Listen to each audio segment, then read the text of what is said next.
Hi, welcome back to another episode of Become a Calm Mama. And I'm Darlene. And since today, this podcast episode is being released on Thanksgiving, I thought I'd share with you a little bit about gratitude and how it relates to children, how it relates to parenting, and what I'm calling weaponized gratitude. So let me break down first for you, what is gratitude? So I don't know if you have read Brene Brown's book, Atlas of the Heart, but I love this book because it really takes all these complicated emotions that we talk about, like compassion or generosity or envy, these different emotions, and defines them and sort of helps you understand how they look in real life. And so she defines gratitude. And I wanted to give you that definition because I thought it was really helpful. So she defines gratitude as an emotion that reflects our deep appreciation for what we value, what brings meaning to our lives, and what makes us feel connected to ourselves and others. Gratitude, it's not just good manners, like saying thank you. It's actually an emotion, and it arises from a perspective on life that looks for what is good. Like, hey, this good thing that we value is happening, or this thing that brings meaning to our lives is happening, right? And so it's not something that comes easily or naturally to humans. It's something that we have to cultivate. It's a mindset. It's a perspective we have to cultivate and practice gratitude. We're not necessarily walking through life thinking, oh my gosh, so happy that I have, the ability to breathe, right? I value life and I'm alive. But if we practice that, we can get to those thoughts really easily. So when it comes to our kids, feeling gratitude is hard. And let me tell you why. Remember that gratitude is defined by appreciating what we value, appreciating what brings meaning to our lives, and appreciating what makes us feel connected to others and to ourselves. That requires a lot of self-awareness and a lot of reflection. And kids really aren't able to do much perspective taking, partly because of the way their brain is developed, because they aren't able to really exit their own experience and enter into anybody else's experience. They're not able until like around 9 or 10 to what we call metacognate, like think about their thinking or think about their life. It's just hard. But we can teach them how to do it, especially when it's a value of ours. Besides being a developmental stage, right? Being able to take perspective and grow in your brain development. The other reason why gratitude is hard for kids is because, honestly, most of a child's experience is that good things happen easily for them. And it's actually a goal, right? As parents, we want like our kids' life to be simple and easy and happy. And that means that they don't really have a lot to struggle against. So they don't have a lot of perspective on how things could be, right? The other side of the coin. So they have the developmental difficulty of even imagining a perspective outside of their own or have perspective on themselves. And they have this sort of a belief that this is just how it is. Perspective in general is hard for kids because, like I said, they don't have a lot of life experience. They barely understand their own family, their own school, the city they live in, let alone the entire state or country that they live in or how other people live. They don't know enough about the world to know that not everyone lives in relative peace. They don't know that not everyone has enough food or shelter or clothes or heat or air conditioning to be comfortable. They don't know that not every parent is kind and compassionate. They just don't know, partly because we've taught them to expect ease. We've taught them to think that the world revolves around them. When they're little, it does, because we have to protect them and keep them safe and keep them alive. And then it almost becomes a habit of when we create a life that is for our children's happiness, fine. It's not a problem. But then your child is going to have the perspective that the world is built for my happiness. They're not going to have a lot of perspective when things go sour or south for them. Now, we've taught our kids that, the world is a lovely place, and they believe that. But then what happens is we get mad at them when they're not feeling grateful for what we told them was just the way things are, when they're not able to cultivate gratitude for, a nice house or a loving family or, a mommy that tucks me in every night or, whatever that you want your kids to be grateful for. It's easy to get angry with them for their lack of gratitude. And I want you to know you don't need to make them wrong for their ignorance or for their lack of perspective. It's part of development. It's part of growing from a child to an adult. And so the best way to instill gratitude is to model it. It is to decide as a family that it is an important value for you and then model that. So I want to talk about modeling gratitude, and I'm going to give you 3 really great strategies and tools for you today to practice gratitude with you, with your family, and with your kids. But first, I want to talk about you and your feelings, because a common thing that comes up from the moms that I work with or the moms that I know is what I call weaponized gratitude. Weaponized gratitude is when a mom starts to share a negative emotion with me, like hurt, disappointment, sadness, and she's telling me what's going on in her life, and she's kind of expressing her own feelings, and she stops herself and sort of backs up a bit. It's like, oh, I shouldn't even be complaining because you know what? At least I have blank. It's not that bad. I really shouldn't be complaining. I'm being so whiny. I know I have it better than other people. Oh, you're going through so much. I shouldn't be talking about myself like this. No, that is trying to out-gratitude yourself from your emotion, using gratitude as a weapon to shut down your feelings. When you're hurting, you need compassion, not judgment or criticism. Even if it's self-criticism, even if you're discounting your own feelings, that's not helpful. What you need is a safe place to dump some of the junk that's going on, and you need to have your feelings acknowledged and allowed and accepted, either by yourself or by whoever you're talking to. And gratituding your way out is a way of discounting the actual emotion you have. You're ignoring the feeling you have and trying to manufacture the feeling of gratitude. You're bypassing your negative emotion in order to get to the positive emotion. So don't gratitude yourself out of your emotions. It's not going to work anyway. That's called stuffing your feelings. When you're shooting yourself into a positive emotion, you're weaponizing gratitude. I don't want you to good vibes only your life, because good vibes only is not a reality. We all have lots and lots of feelings, and sometimes those feelings are not so great. Sometimes we're bitter. Sometimes we're resentful. Sometimes we're angry. Sometimes we're sad. And that's okay.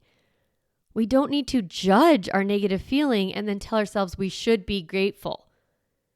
I love gratitude. I spend lots of time feeling grateful, and I'm genuinely delighted with my life.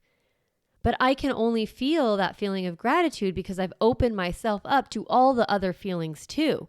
The gratitude is genuine because the anger has been felt genuinely. The gratitude is genuine because the resentment has been felt. The sadness, the disappointment, the grief, any feeling ever wants is to be felt. So you cannot manufacture gratitude. But what I've noticed is that my brain and my heart, they want to think and feel positive things. I think we're all wired for that.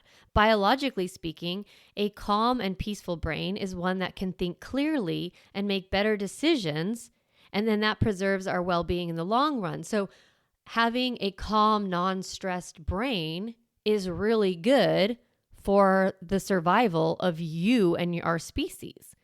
So the brain is kind of longing for a better emotion or a better, mental state, because then from that mental state, it can think and think and make better decisions.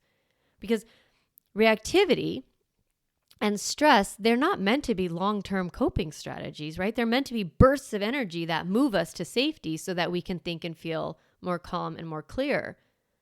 And so you can trust, this is something I've struggled with. Like, I don't want to wallow in my negative emotion because I'm going to end up being like this kind of sad, pathetic, bitter, angry woman. What I've learned is that's not true. At my core, I am a loving, kind, grateful, person. And sometimes I have these negative emotions that come up and I need to move through those in order to grow into, who I either want to be or who I am. Gratitude is a wonderful emotion, but you cannot fake it. It's the calm after the storm. It's like the sunshine after the clouds clear up. It's what we get after we dump a bunch of our complaints. Because what gratitude really is, it's perspective. And perspective only comes when we take an honest account of our lives, when we're looking at what is hard and what is great. When we're honest, it's a lot easier to get to gratitude. It's okay to feel disappointed. It's okay to feel angry. It's okay to feel sad. It's okay to feel hurt. None of these are the opposite of gratitude. You can feel more than one emotion at the same time. You can feel super grateful and also really frustrated. You might find that today. It's like Thanksgiving, holly jolly period of time. And you might be like, why am I making the mashed potatoes? This isn't fair, right? And then you're like, oh, I should be grateful that I have mashed potatoes. No, don't weaponize gratitude today. Using gratitude as a weapon to avoid feeling and avoid processing your negative emotion will keep you stuck. So once you process your negative emotion, like I said, gratitude is on the other side. Gratitude is so great. It helps us appreciate the value of something. And the more we appreciate the value, the more benefits we get from the thing we appreciate. When I appreciate my husband and I spend time appreciating him, then I get more benefits from him because I actually am enjoying him, and then he's more enjoyable, right? It's like an asset. It appreciates. So the thing we have, when we're grateful for it, it appreciates in value. And that's why we want to spend time in gratitude. So I wanted to talk to you about weaponizing gratitude as a way of bypassing your negative emotion so that you could process your negative emotion and then get to the good gratitude stuff, because the gratitude is amazing. So I have 3 unique strategies that I have for cultivating gratitude and that I want to share with you. Now, these practices, when I practice them regularly, they help me access gratitude faster. They help me shift towards gratitude with greater ease so that when I do move from my negative mindset and my negative emotion to a new emotion, to a new mindset, gratitude is easy for me to find because I've been practicing that neural pathway. It's like I want to be able to have gratitude be available to me easily and quickly so that when I move through my negative emotion, my brain's like, oh, but darling, remember you do really like whatever it is. Remember, you're really grateful for that thing. So that when I'm kind of complaining about it, I don't need to weaponize and make myself feel bad for not appreciating it. I can feel whatever I'm feeling and then go, but oh, that's true. I do actually appreciate it. So here are the 3 strategies. The first one is a simple way to think about it is I'm grateful because. So the word because is the practice. So a lot of times we'll say, you go around the Thanksgiving table or whatever, and you're like, I'm grateful for my family. I'm grateful for this chicken or turkey or whatever. I'm grateful for my house. I'm grateful for my dog. Okay, right? I like to add the word because. And I love to add because to the sentence because it helps me see the benefit or the reason I'm grateful, and it deepens my appreciation of it. So a few recent examples that I have from my own journal is that I am grateful for learning about thought work. And then I added, because managing my mind has changed my life. I love it. I'm so grateful that I learned about these coaching tools that I share with you on this podcast. I wrote, I'm grateful for the ocean because it makes my heart swell. Like, I have a physical reaction when I am near the ocean. My chest opens up and I feel much more free and expansive. Like, it's really cool. So I'm super grateful for the ocean because of that. My heart swells open. It feels bigger. The world feels more possible. I am grateful for my children, but let me tell you why. Because they give me purpose. They give me meaning and they teach me so much. Now, of course, as they get older, my purpose changes. But as they've been young, it gave my whole life a lot of meaning, a lot of purpose. You know, keeping these people alive and healthy and, you know, getting to know them and all of that, right? Gives me meaning. And it also teaches me. I saw someone on Instagram say, like, it had a little picture of their kid and them. And they said, oh, my guru, about their child. And like, your guru is what you learn from, you know? And it's cool to think about how much we learn about ourselves because we're parents. So right now, as you're listening to this, I want you to pause for a second and just think about something you're grateful for. Like, really let it sink in. Like, what are you grateful for? Now, really let it sink in. And then ask yourself, why are you grateful for this thing? Find your because. If you're listening to this episode before your Thanksgiving dinner, maybe you're prepping your Thanksgiving dinner and I'm in your earbuds. I love that. So when you go to sit down at the table and, you know, whether it's your table or someone else's, and, you know, everyone's like, let's go around the table and say what we're thankful for. I'm grateful for, right? I want you to say, hey, everybody, let's add the word because. And it will teach your kids a greater level of introspection, and it will give you an opportunity to get to know your kids on a deeper level. So they get to know themselves and you get to know them. And then whoever else is at the table also gets to benefit. So that's number one, is I'm grateful because. All right, number two. This one I think it's like a hack. It's fun. You write a list of 10 things that you really, really wanted in the past, like that you really wanted and that you have now. This gives you a lot of perspective to appreciate what you currently have. Like, if I would have, before I was a mom, God, all I wanted to be was a mom. And it was not easy for me to become a mother.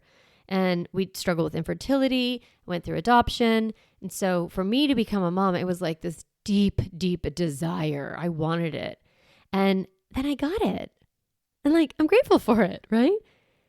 So some people, you know, were like really wanting to be married or find the love of their life. I met Kevin super young. I don't even know if I had time to would desperately want to be married. But I did want to be married growing up. I wanted to have a partner, a life partner, and now I have one. So I wanted to be a mom, and now I am. I wanted to have a life partner, and now I have one. I didn't grow up with a car. I always really wanted a car. I wanted a reliable car, and now I have a reliable car. This is not to be weird, but like, I don't buy used cars because I just so want to have a reliable car. Like, I want to have a car that I know works. And I have a car that works and I love it. I always wanted to own a home. I really wanted the stability of owning a home. I really wanted that feeling of knowing where I had a place in the world. And now I own one. And I love my house. And I really wanted to have a career helping parents. Like, that was like one of my life dreams. I wrote it down in 2012 that I was going to help parents find calm. And now I have that. So I want you to sit today, if you can, or tomorrow, and just write a list of things that you used to want to have. Oh, I also really always wanted to have a dog. And now I have one, right? So I want you to write down things that you wanted and that you now have.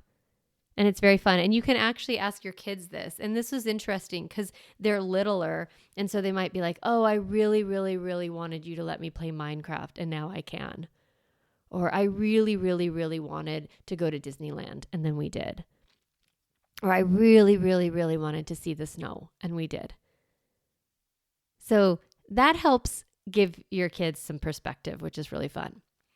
All right, number 3. This one is to focus not just on today or like on Thanksgiving, but really this whole holiday season to help your kids shift from the season of getting and shift to a season of giving. That will help your kids grow some perspective. So bringing your kids into the gift giving process is a really cool way, especially if like you're listening to this on Thanksgiving, tomorrow's Black Friday, people are going to start making purchases, and then you got Cyber Monday. And there's like, okay, maybe you're with your family and everyone's like, let's share our wish lists and whatever, right? And so gifts are starting to be on people's minds. So what I'd love for you to do is make a list of all the people in your family that you're going to give a present to, and then set a budget, talk about the reason you chose that amount for each gift, and then let your kids pick gifts within that range. Have them wrap them. The more invested they are in the giving, the less they will focus on the receiving. So when you do your gift exchanges, don't you remember like that feeling of having like a gift you're so excited to give? You're like, oh, I can't wait.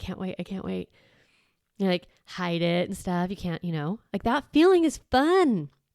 So we want to let our kids have that feeling of giving instead of just waiting for their own turn to open their presents. I will do an episode on the podcast that I call the Gimmies, and it's all about how to deal when your kids really want a lot of stuff and when they're grumpy about it. But for now, this will help you is by having them take a look at like, hey, so here's your cousins and here's what we usually, here's how much we spend and here's why we spend this much. And what would you guys like to do? What would you like to give them? It's really fun. And it'll be fun for you. And having them wrap them, you don't have to do that if you don't want to. If you like it or it's too annoying or they're too little, that's fine. But just pulling them into the process will help them be more invested in the giving. So I hope you have a really wonderful Thanksgiving. If you're listening to this after Thanksgiving is over, I hope you had a wonderful Thanksgiving and that you're finding some time to take some rest and just be quiet and be in gratitude. As long as you do not weaponize it. All right. Have a great week, and I will talk to you next week. Hey, Mama. If you enjoyed this podcast episode, I want to encourage you to do 2 things. The first is go to my website, calmmamacoaching.com, and get a copy of the Stop Yelling cheat sheet. You'll get a step-by-step breakdown of the most important tool I teach, which is the pause break. And you'll also get 40 ideas to reset your body and balance your nervous system so you don't have to yell at your kids. You can get a copy of that, again, at my website, calmmamacoaching.com/stop yelling. The other thing I'd love for you to do is go to Apple Podcasts and rate and review this podcast so that other moms can discover empowering and helpful, practical parenting strategies, just like you did today. Thanks so much for listening to the podcast. It means a lot to be in your ear every week and to support you on your parenting journey.